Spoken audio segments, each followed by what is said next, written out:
Hello student, it is class 7, subject science, chapter 10. We are starting today multiplication in plants.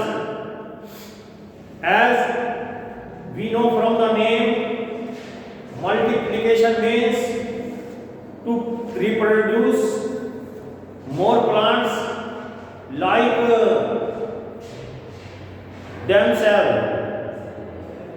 इसका मतलब है कि अपने जैसे नए पौधे उगाना। पौधे किस प्रकार करते हैं, विभिन्न प्रकार के पेड़ पौधों में किस तरह से नई उत्पत्ति होती है, उसी के बारे में इस चैप्टर में हम पढ़ेंगे। A plant body has root, stem, leaves and flowers. एक पौधे में जड़, तना, पत्ते और फूल होते हैं। Root, stem and leave are the vegetative parts of the plant body. जड़, तना और पत्तियां पौधे का मुख्य भाग होता है। Flowers are the sex organs of plant body to perform sexual reproduction. नए पौधों को उत्पन्न करने में फूलों का ही बड़ा हाथ है। फूल इसलिए रिप्रोडक्टिव ऑर्गन कहे जाते हैं क्योंकि फूल से ही फल बनता है और जिसमें फल बीज बनते हैं जो कि नए पौधों को उगाने में काम आते हैं। In most of the flowering plants, new plants come from seeds. अधिकतर फूल वाले पौधे नए बीजों से ही उगते हैं। Seeds help in the multiplication of the plants. इसलिए बीज ही पौधों की उत्पत्ति में सहयोग करते हैं। Flowers bear fruits which in turn bear seeds. फूल फलों में बदल जाते हैं और फलों में बीज होते हैं। इन बीजों से परिणाम स्वरूप नए पौधे उगते हैं।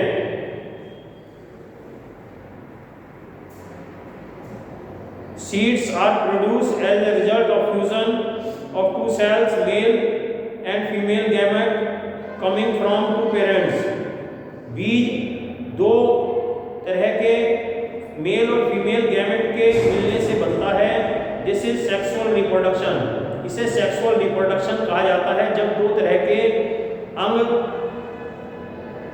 मेल और फीमेल इसमें कार्य करते हैं। There are many plants which are able to produce new plants without the formation of seeds. बहुत से ऐसे अन्य पौधे भी हैं जो कि बिना बीजों की सहायता से ही उग जाते हैं। New plants come from special form cells of the vegetative parts of a plant body such as the roots.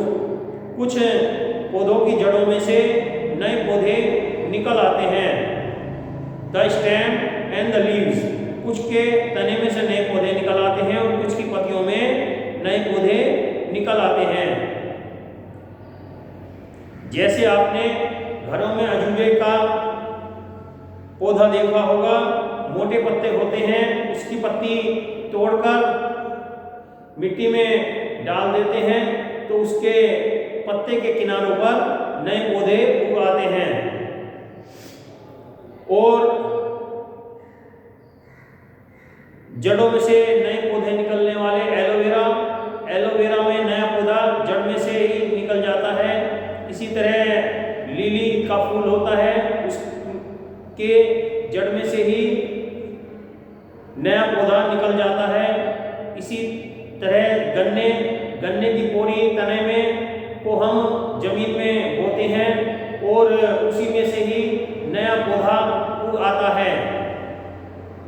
तो This kind of multiplication in plants is known as asexual reproduction. इस तरह के जो पौधे से ही उस किसी भाग से नया पौधा उग जाए तो उसे asexual reproduction कहते हैं। Asexual reproduction in plants. First topic is this. किस तरह से पौधे अपने आप को बढ़ाते हैं। Asexual reproduction involves the production of new organism by just one parent. इसमें एक ही पेरेंट के द्वारा नया पौधा उग जाता है। It does not require two sexes. इसमें दोनों की मेल फीमेल की जरूरत नहीं होती। It means in asexual reproduction an individual produces offspring without the help of another individual. इसका मतलब है कोई भी जीव दूसरे जीव की सहायता के बिना ही नया जीव उत्पन्न कर सकता है। That is called asexual reproduction. There are many different ways in which asexual reproduction takes place in plants. पौधों में कई प्रकार की क्रियाएं हैं जिससे कि बिना बीज के ही पौधा उग जाता है। They are budding, spore formation, fermentation and vegetative reproduction. उनमें budding, बड बनना, कली बनने के बाद नया पौधा बनना, स्पोर से, फर्मेंटेशन से, इनके बारे में हम अध्ययन करेंगे, पढ़ेंगे। Next topic is budding. Some special organisms reproduce by producing small outgrowth from their body. कुछ ऐसे जीव होते हैं जैसे यीस्ट,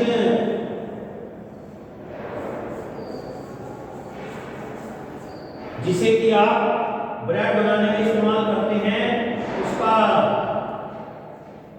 उसमें बीच में न्यूक्लियस होता है।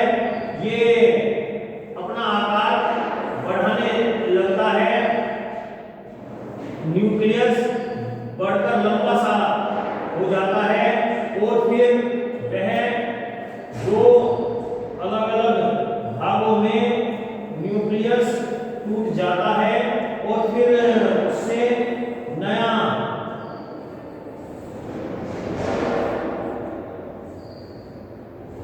यीस्ट बन जाता है। इस तरह से इसकी ग्रोथ यीस्ट में बहुत जल्दी होती है।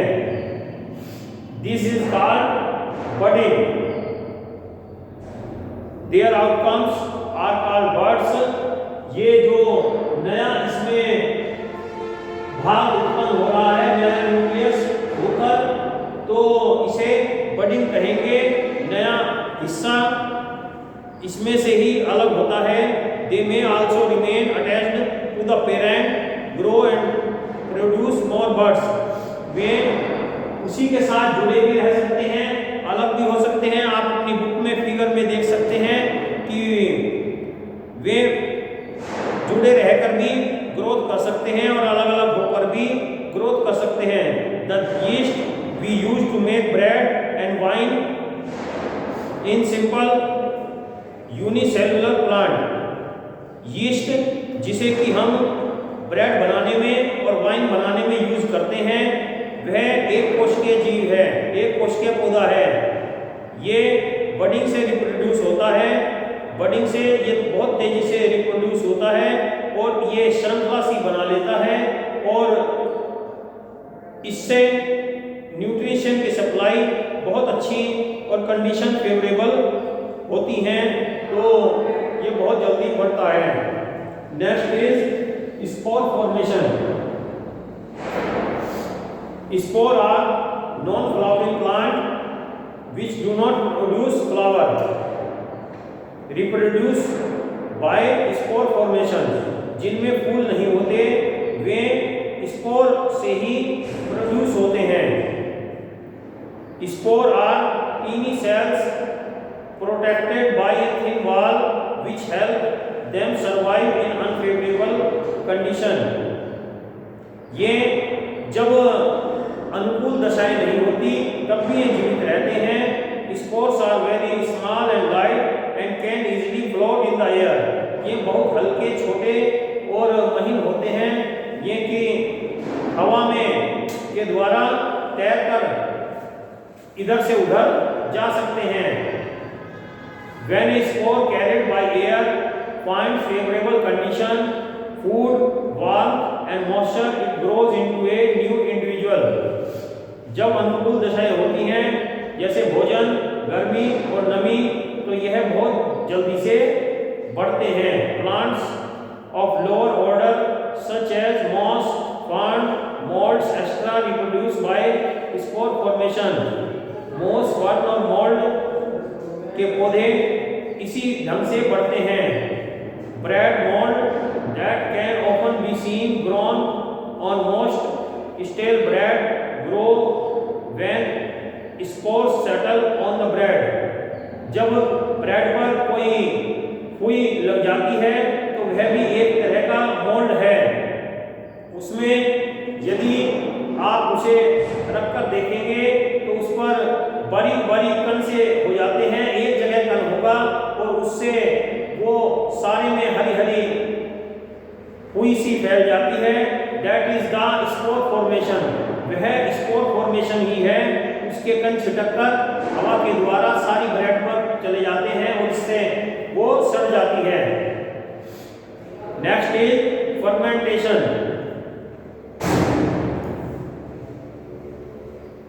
Spirogyra is a kind of algae that floats in pond and ditches.